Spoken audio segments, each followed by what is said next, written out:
What's up guys, Sub-Zeric here, back for not another VOD review. Today we're going to be reviewing the new patch 16.3 because this is a huge patch. Look at all these changes here, buffing up all these champions, nerfing up a bunch of champions as well. And so I feel like we have to talk about all this kind of stuff. It is a huge change. And also, as I was about to sit down to record this for you guys, another patch changes just dropped on Mortdog's Twitter. So we'll talk through this as we get to the relevant stuff because those are some big things as well. So first of all, system changes. XP from level 8 to 9 is being increased by 8. It's a pretty big change, makes it a little bit harder to push 9. What this means is, you know how you really needed an econ augment to be able to play for 9 at all on current patch? Well, it's going to be even more so the case. You're now going to need, 1 econ augment, 2 econ augments to ever really want to make it to level 9. This means that if you are playing level 8 comp, you are going to be stabilizing a lot harder on 8. Want to roll down for your 2-star 4-cross and stuff like that. It's a lot harder to skip 8 when you have this 8 extra XP that you have to push into going 9. So this is going to shift the meta a little bit less towards fast 9, a little bit more into 4-cross style stuff. Some other changes will kind of affect that in other ways, but that's the idea behind the change. I don't know if I completely love it. I would like a world where I could play a game if I don't get an econ augment and not feel like the game's impossible to play, but maybe we'll get there. Gwen's Gifts, crafting disabled, perfect. This augment was completely broken in Gwen's Gifts. Hopefully you guys got to play it at some point over the course of the patch because it was broken. And then Emblem Ensemble, a bunch of emblem augments being disabled, I think is absolutely necessary because, I mean, yes, it was broken here. So not much to say about that. This is actually a change to 3 units, Shyvana, Skarner, Taric. These units, their aura, the Skarner armor, aura, the Taric MR aura, and then the Shyvana essentially DR aura only worked while the champion was alive. And so it was actually incentivized for you to protect units like Taric and Skarner so that they wouldn't die and you'd lose that MR. Now it's just a global buff that exists on your team throughout all of combat. So it's a nice change, allows you to feel better about tanking stuff like a Taric, and you don't have to do this kind of like weird mini game where you protect Taric and Skarner. Is a buff to all 3 of these units, and they have compensation nerfed, I believe, Taric and Shiv. I don't think they actually changed Skarner because Skarner's a little bit underplayed. All right, other big changes, unlock rules update. So the way this works is that it's harder to hit your 4 and 5 costs if you're uncontested, but then when you are contested, it's a bit easier to 2-star them, but it's still harder to 3-star them. So the idea behind this, I think, is just that it's actually pretty easy to 3-star an uncontested, unlocked 4 cost if you're playing for Void and you have Rift Heralds. It's quite easy for you to hit Rift Herald 3 and very hard for people to counteract that. So they're shifting these up a bit. What they probably saw is that these units were being 3-starred at too high of a rate. I think this is a good change because I do think they were a bit too easy to hit. So I'm looking forward to this. I hope it's not too much of a shift in the other direction where you can never hit a 3-star Rift Herald or something like that, because that would be pretty unfortunate. And on the unlocks realm as well, there's some pretty big changes to unlock requirements. Kai'Sa's level requirement is going down to level 7. This is a big buff for Void and just Kai'Sa type comps in general, because now you spike a lot harder at 7, especially if you get that 2-1 Void in. Then by the end of stage 3, you have both Kai'Sa and Rift Herald unlocked. This just stabilizes your level 7 a lot harder. So I like this a lot for any kind of Void comp. I think this is a big buff to Void flex and stuff like that when you play around 4 Void and things like that. Still, you're not that incentivized to play 6 Void, but really nice. Oriana, I love this as well. Instead of 3 pilts, you just put 2 items on a pilt champ. Before, it was just really awkward to unlock this Oriana unit. Quite awkward, especially in reroll comps, things like that. If you guys remember playing this Ixtal reroll comp, you'd want to unlock Ori with so that you could play Vi plus Ori, but then you'd have to field 3 Piltover and then take them out. Or if you really wanted to unlock Ori and you were trying to play something like T-Hex, you'd have to wait until you find your Loris. I like this unlock a lot better. It's actually a buff to that Ixtal reroll comp as well, which got pretty significant buffs in other ways, though it did get hotfix re-nerfed, so we'll talk about that. Trin and York, item requirement down from 2 to 1. I don't think this is a huge change, but it's a slight buff in situations where you only, you know, have one component or two component opener, and you can now get these guys again. For Trin, you only really want to play him with a lot of items, so I don't think this is even that much of a buff, but it's a little bit. And the York I like a little bit more as a buff, going to make that a bit easier to play. And then a very nice quality of life buff to Warwick as well. Instead of needing 2-star Vi and 1-star Jinx, you just need an item on Vi and Jinx, and you don't care if they're 1-star or 2-star. This is making Warwick easier to unlock, and we talked about last patch about how Warwick was kind of sleeper OP. I think this is a really, really nice buff to Warwick. I don't believe this comp got any nerfs, so I'll have to look through the patch notes again because I just barely breezed through them. But if that's the case, I think Warwick is going to be a very, very solid line next patch. It was good this patch, but just a little bit more conditional. All right, I'm not going to read all this stuff, but the important stuff: huge Bilge nerfs. Minus 5% AD and AP from the first one's free. Minus 5, or it costs 5 more Serpents now to buy your 2 cost, Graves and TF. Bilgewater Serpents per takedown from 2 to 1? I low-key don't know if Bilge is playable after this. I know Bilge is really, really, really strong right now, but these are 2 huge nerfs and 1 solid nerf. I would not be excited about playing Bilge post-patch after looking at these nerfs. I think this comp is going to be much, much, much weaker. They haven't hit the cap or anything like that, but the tempo of the comp is hit, and the reward of the comp is hit, and the ability to buy upgrades is hit, and they've nerfed 10 Bilge, which is necessary. 10 Bilge is just the easiest one to get to by far. Darken 3 buff, solid. Nobody... You know, you're barely ever seeing this, so I'm down. All right, here is a change that requires some context. So... Ixtal, they buffed up some of the Ixtal quests. They made the small reroll quest 56888 to 46777, so needing 1 less reroll on these pieces of it. Now, they have changed this, so let's see. So yeah, now it's 46777. So 56888 to 4634777. Oh, I see. They've already updated it in the patch notes. I see. These changes already are in the patch notes. Okay, so these are the real numbers. Okay, so because I was like, what? That's what the patch notes say. So Ixtal is still receiving a little bit of a buff in these reroll quests, and what's important is that if you want to play Ixtal reroll from stuff like, you know, Bard, Ixtal reroll that was played earlier into like PB and stuff like that, it's pretty easy to play for these quests, right? You want to be rolling anyway. Grab one of these, just take, you know, your early, 6 rerolls here, or your 7 rerolls later, and cash out these. Give a solid amount of sun shards. So this is still a pretty decent buff. And the Earn Interest quest being buffed up as well. The Kiana takedown. I mean, this one you're not really playing with the Ixtal reroll. Alternate win-loss is buffed because this one is just impossible to do late game. And other changes to basically them buffing some of the big cash outs. So, you know, instead of getting 30 gold, getting 2 greater duplicators. I mean, this is like, but Artifact Anvil, becoming completed item Anvil plus a dupe is pretty nice. And then, this one is really juicy. 800 sun shards. Instead of getting 50 gold, you get 30 gold and 2 Brocks. 120 gold plus 2 dupes, so you just play for 3-star 4 cost. I mean, they want it to be if you reach these high thresholds, you win the game. So I like that. Overall, I will say, it's still a pretty decent buff to Ixtal reroll, so be on the lookout for that comp. That comp was already decent on this patch and has just received a very, very solid buff, along with a lot of other stuff being nerfed. So I would really be interested to play this reroll comp. It's probably not going to be like the insane broken that people were thinking it would be prior to these changes, but still something that you should definitely look out for. And then Piltover, they buffed up some of the Piltover ones. So Continuing Cogs, nobody was really taking this. I like this. Acceleration Gate, once again, nobody was taking this. I like it. A little bit of nerf to Magnetron because that was one of the best ones. Armor Nullifier, no one was taking this, so a buff. And then Upgrade, a little bit of buff to this. Upgrade, I'm a little bit surprised because like this one was already pretty decent, but you know, it wasn't crazy well. But I like these changes overall. As a Piltover enjoyer, I'm excited to get some Piltover games in on the new patch. Pretty big adjustment to Void where you always get an offensive mutation first. The only downside to this is now you don't want to play little packages of just like a Rift Herald plus Cho'Gath.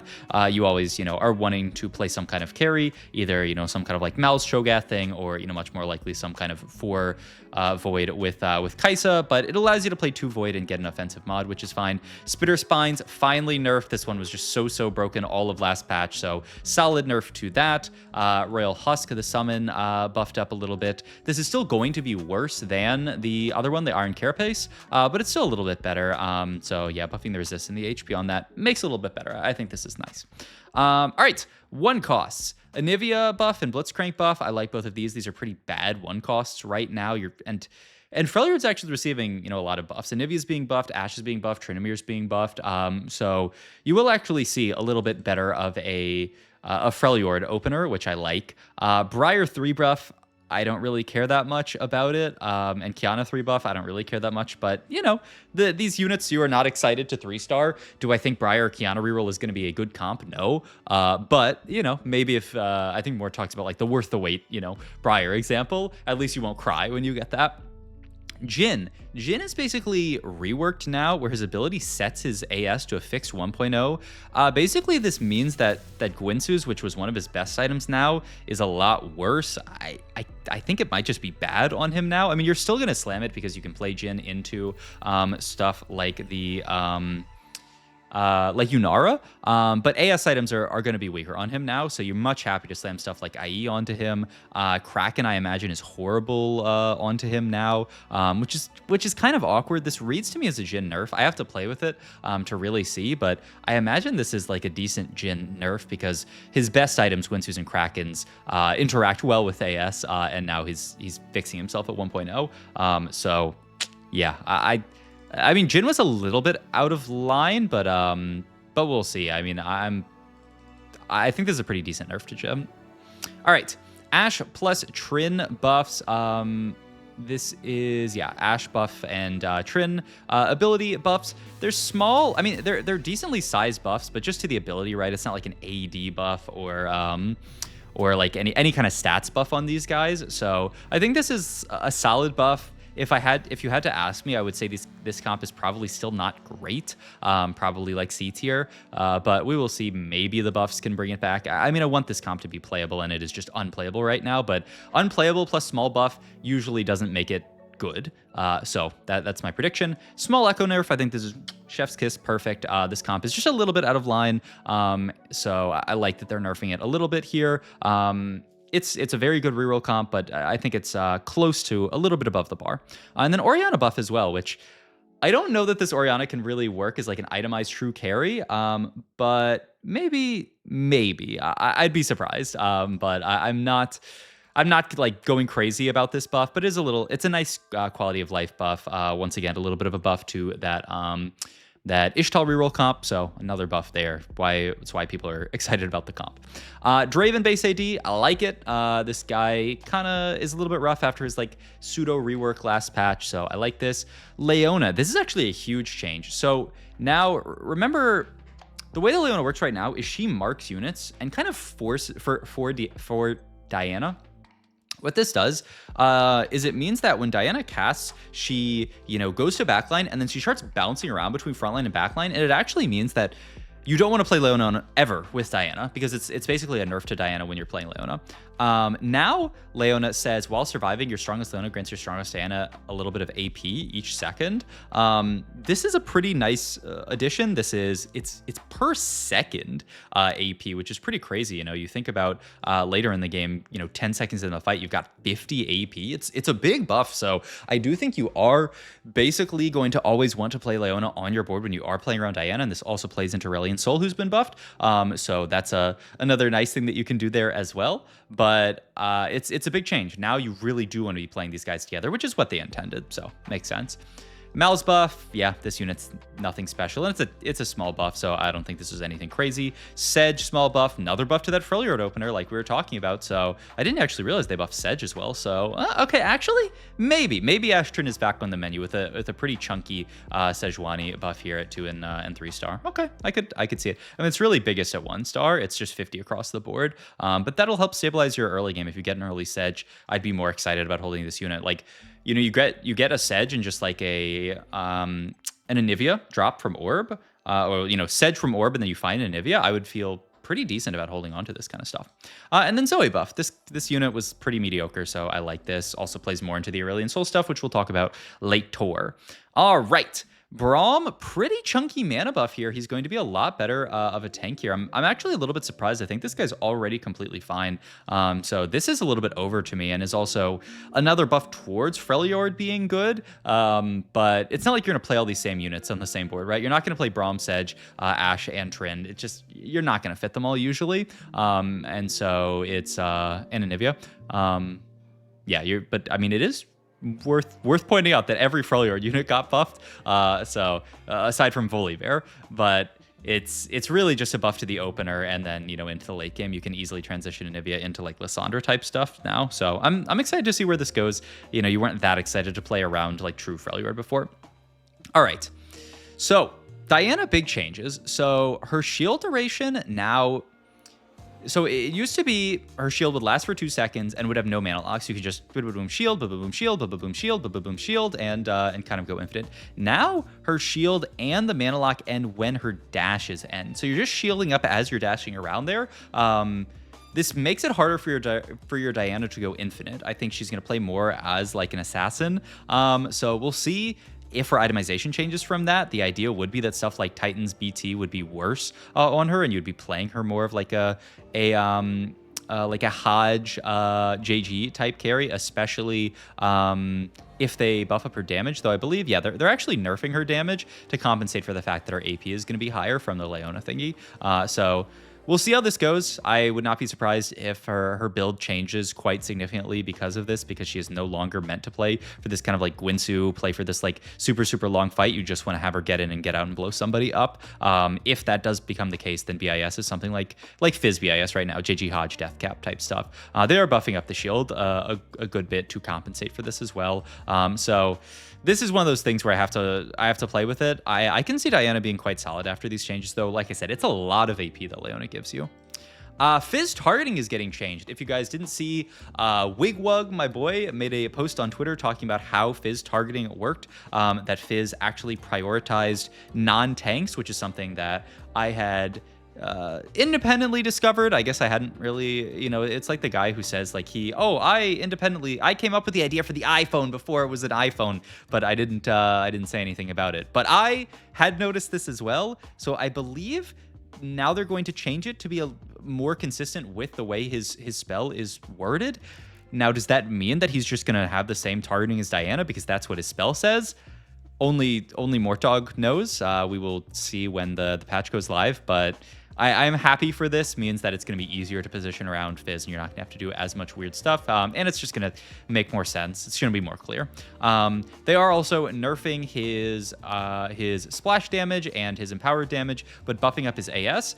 So he's going to get more uptime, right? He's going to be jumping around more, which could be quite annoying, but he is going to be doing less damage when he is jumping on people. I like this because it reduces his burst, right? So there are too many cases where Fizz would just jump to your backline and one-tap your carry when the Fizz was not even that strong. So I like this change a lot. Garen nerf, I think, is absolutely necessary as well. This guy is like the best tank in the game here. So a little bit of a nerf here just to his heal. Nothing too crazy. I think is perfect. Kai'Sa, 1-star being nerfed for AP and AD. I believe this is what this is saying because this is AD and then it doesn't say AP here, but this is because it scales with AP. So just a little bitty 1-star nerf for Kai'Sa.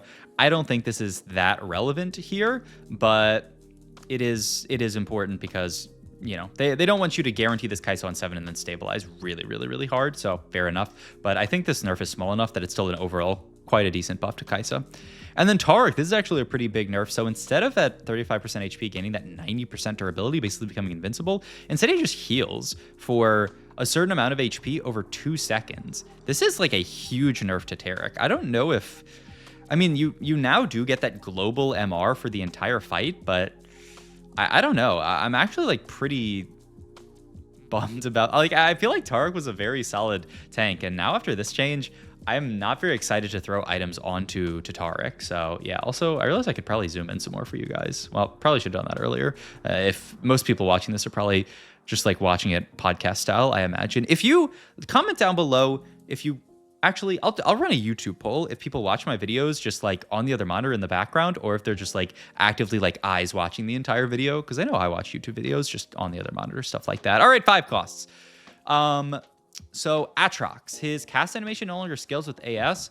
I think they basically changed the scaling on PvE because he was so good with Guinsoo, and so now they are changing this again. I didn't actually. So what did they say about Atrox here? They say like basically nothing about it. Okay, fair enough. But the other changes are a lot bigger, but they are buffing his spell damage to compensate. Hopefully, I just don't know how much of an impact this is going to have on him. I have to play around him to see, but hopefully that this is a buff because this Atrox unit kind of sucks. Annie mana nerf is really, really nice. So yeah, and her mana after cast is just going to stay at 20. I think this is good. Annie's been kind of outpaced just by quicker fights happening, and so a little bit of a buff to her I think is relevant. Now here are some big changes to Aurelion Sol. You can see all of these lines are A-Sol changes. So his mana is being buffed overall quite bigly. So his mana, he's going to be casting more often. His spell damage is being buffed a little bit. His shockwave damage is being buffed. His meteor damage, now this is being nerfed. This is the B patch change they added in because his meteor was really strong. But the really big change is this Stardust rework. So it used to be you wanted to play for Super Caster Atrox, a soul. You wanted him to just cast because all he cared about is the number of units that he hit. Now he cares about how much ability damage he's actually doing. This means you're going to want more of a normal AP caster type build, Shojin, JG type stuff, as opposed to before you really wanted like Shojin, Guinsoo, stuff like that. So, you know, the old Syndra build from Magic and Mayhem. So now you're just going to build him like a normal AP carry. I think this is good. Makes your life a lot easier. Means you don't have to have this like very weird siloed build.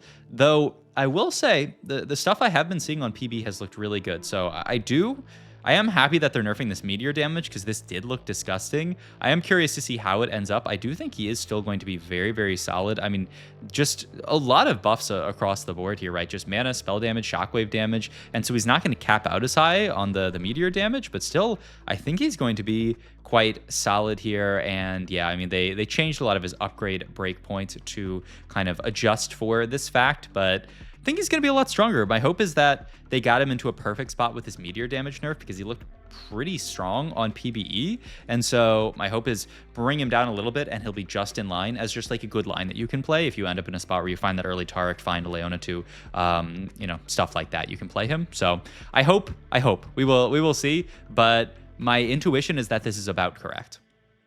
Galio now scales with armor and MR. Not a huge change, but I think, you know, fine. It lets you itemize more different items on him, which I like. Pretty huge nerf to Kindred as well here. Spell no longer prevents allies from dying. It just gives them a big shield for the zone's duration. Now, it's a big shield, right? 300 HP, 350 HP on 1 star, 750 on 2 stars is a big old shield. But it's still much worse, right? You know, there are situations where the shield will be better. You know, situations where your unit was never going to die. You know, she's shielding a unit that's like near full HP. But the huge majority of scenarios, I would say like 4 out of 5 times, this is going to be a nerf. Because a lot of times what Kindred was doing is creating these really frustrating moments where you were going to, you know, you were going to kill a unit and then your unit just pours a ton of damage, an entire cast into an invincible unit. Now, upside is the duration is being buffed a little bit and the AD is being buffed a little bit. But I think that this is a net nerf to Kindred, and so I would be less excited to just throw a random Kindred on my board after this. You're still going to play Kindred on boards where you need Quick Striker. It's not like you're never going to play this unit, but this looks to me like a decent nerf to Kindred.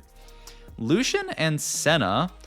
So this is just a tooltip clarification, but Senna no longer has this. Lucian and Senna no longer has this black mist effect. So let me pull up Lucian and Senna for you guys because I think and do they have them separate out here? No, they just have Lucian here. So I think it's just going to it's just going to just show me Lucian, so this is kind of annoying. But the idea is that Lucian and Senna, like Senna would apply this black mist, Lucian would like pop it and then get rid of some of their armor, and it was a lot of armor that they were getting rid of, so they're losing this armor shred effect on their kit, which is a huge nerf, honestly. They're buffing Senna's spell damage up a little bit to compensate, but then also giving the spell damage fall off. I mean, this is a huge nerf to Lucian and Senna as well. So I would be a lot less excited to play these guys on my board this patch. Now, they were an example of one of these primary, like, insane, like units that you just throw on any kind of board. So it is a reasonable nerf. Maybe brings them more in line with stuff like, you know, Fiddlesticks and things like that. But still, just if you were really excited to see a Lucian Senna before, now you're just a little excited. Mel AP buff, I think, is solid. No one was really that excited about this unit. Shiv, the DR is being nerfed because now it's passive forever. Mana is being nerfed, so casting more frequently. A little bit shorter of a spell here, but increasing the DPS. So overall, a nice little buff to Shyvana. She's going to be casting more frequently for shorter, but I mean, she's being increased on the damage per second that she's getting. So overall, I'm pretty sure this is a buff to Shyvana, especially the fact that after she dies, you still get that DR. So I'm a lot more excited to put Shyvana on my board. And they just have the Mel buff here again. Okay, whatever. Silas buff, good. T-Hex, big changes here. So T-Hex is getting more resists, more base AD, more spell damage, and less missile damage. This is a quite chunky buff to the T-Hex damage. Now, T-Hex sucked, so on this patch, they really went way too far nerfing T-Hex because, you know, it was the most broken unit in the game the patch before. So I get it. I think this is solid. I think this is fine reading through this here because T-Hex is completely unplayable right now. So I like this change as well. Thresh's passive is being changed, so you're basically getting more AP. You're getting, instead of 1 per 20 souls, you're getting 1 per 15 souls, so just more AP, and then also a lot more healing. Whoa, I didn't realize it was from 50% to 20, an extra 25% Omnivamp, essentially. Wow, on Thresh. Okay, I'm going to be looking at, because I think this comp was already getting pretty solid, and this is a big buff, so I really want to actually try Shadow Elves in the new patch. This seems a little bit too much to me, but we will see. Xerath Ascendant Charms, just buffing up some of the worst ones and then nerfing, or getting removed Sacrificial Guard. I think this is fine. And then a little bit of a nerf to Ziggs passive damage. Good. I mean, we know Ziggs is broken. You know what I don't see in here is Rise changes, though. I guess they're not changing Rise at all. That's interesting. Rise is still broken, I guess, is the moral of the story here. No change to Rise, but buffs to other 5 costs, I guess.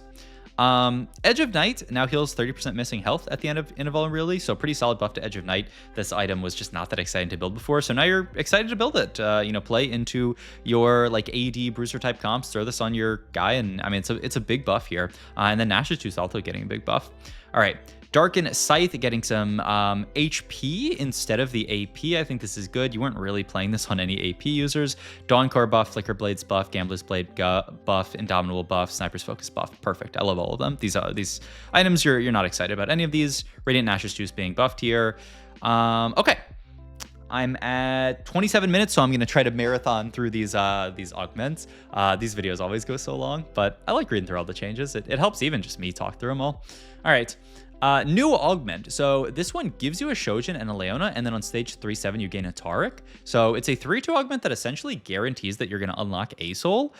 It seems pretty solid. I mean, this is very much tied to how good a soul actually is, but with my estimation of where ASOL is, the fact that you're getting a Shojin and a guaranteed ASOL unlock, now it's 3-7, so, you know, this is like probably ASOL unlocked on 4-1, which is not like super far ahead, but it's decent enough. I will be excited to click this.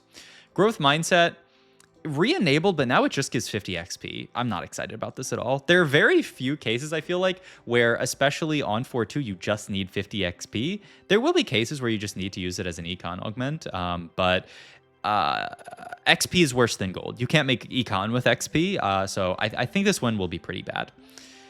Aura farming buffed up now, holds a recommended item but is 4-5, absolutely necessary. This augment sucks and probably still sucks because they made it 4-5. I think they honestly could have just given it the recommended item and left it on 4-3 because the 5 cost this set, like, one, a lot of them scale. Stuff like Ornn and Zilean, you want to get in earlier rather than later, and 4-5 is starting to get kind of late for that. And two, they don't unlock anything. You know, the reason why this augment was so good in, you know, like KO Coliseum is you would get like a Yone and then be able to play 7 Mighty Mech and stuff like that. You would get like a Seraphine and have that guaranteed for Star Guardian and things like that. There's no 5-cost that exists like that in the set right now. So this augment, I think, is just where I still am not excited to click this here.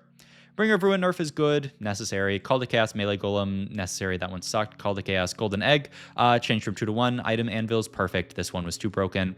Chosen Wolves, just a bit of a buff. I honestly haven't taken this, and I've like barely ever seen anyone take it, so I think this is probably a good change. Component Heist buff, good. This one sucked. Crash Test Dummies buff, good. This one sucked. Demacia Forever Health nerf, good. This one was kind of broken. Dragon Guards, nerf, but buff if you do reach Jarvan 4-star. Good, I like this, because, yeah, this one was just a bit strong. Exiles, nerf, good. Going long, nerf. Oh, it's 5 to 4. You get an extra 11 gold to start with going long, but you lose 1 XP per round. Huh. Okay, I'll still click this. I mean, an extra 11 gold to start with just to accelerate you faster is not bad. Obviously, you know, you are losing... In 11 rounds, you will have lost that entire effect, but 11 rounds is a long time. Anima Visage and Golden Egg Cash Out is Indomitable. Okay, whatever. Hard Commit gives you a lot more gold. Good, this one sucked. Hefty Rolls. I guess, yeah, it's an extra 1 health per roll. I still am not going to be taking this. Hustler no longer grants 2 XP per round. But now it gives you 3 gold per round and 6 initial XP. Okay, I was going to say, like, what? That seems insane. Okay, so this is just back to being a little bit of gold per round. Probably not great. You know, you're losing a lot of the effectiveness of it by losing the 2 XP, and you're only getting compensated with a little bit of gold here, so probably not excited to take this. Know your enemy damage amp being nerfed. I think this is good. This augment's quite broken. Paraphor is removed. This augment was pretty awkward to take, so I think this is fine.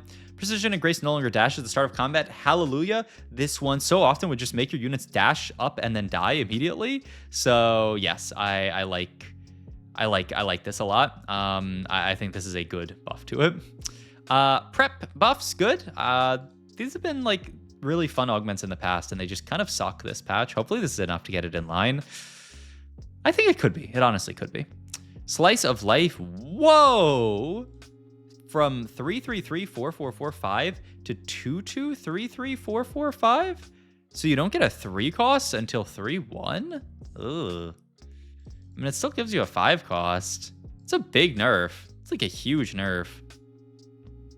I don't know if I'm excited to take this as much anymore. You'll still take it if you have to. I don't like it that much. Okay. Spreading Roots, Trait Tree, Gold nerf, very, very, very good. These augments are broken, and they'll still be quite strong. Just, you know, it did not need this much gold attached to it. Sweet Treats, bit of a nerf in Bilge. Good, but Bilge is also already going to be really hard nerfed, so I don't know if this is even that much necessary. Wild Growth buff. I've actually seen people do well with this already, so I'm kind of excited to take this. World Runes temporary disabled while they rework it because it's kind of broken. Yeah. And then Worth the Wait no longer has a 2-turn delay. Oh, okay. Not bad. And then some bug fixes. I don't think there's anything crazy here. TK can't spit out spats and frying pans, but I think somebody said that one was not necessarily true. Sentinels of Light is disabled as well. Okay, so overall, it's a very exciting patch. I'm going to play, I'm going to play a sub-regional tournament on this patch. I'm excited to play on it. I am going to be streaming a little bit after this video comes out of me talking through more stuff of the patch, going through VODs, things like that. Also, we are still...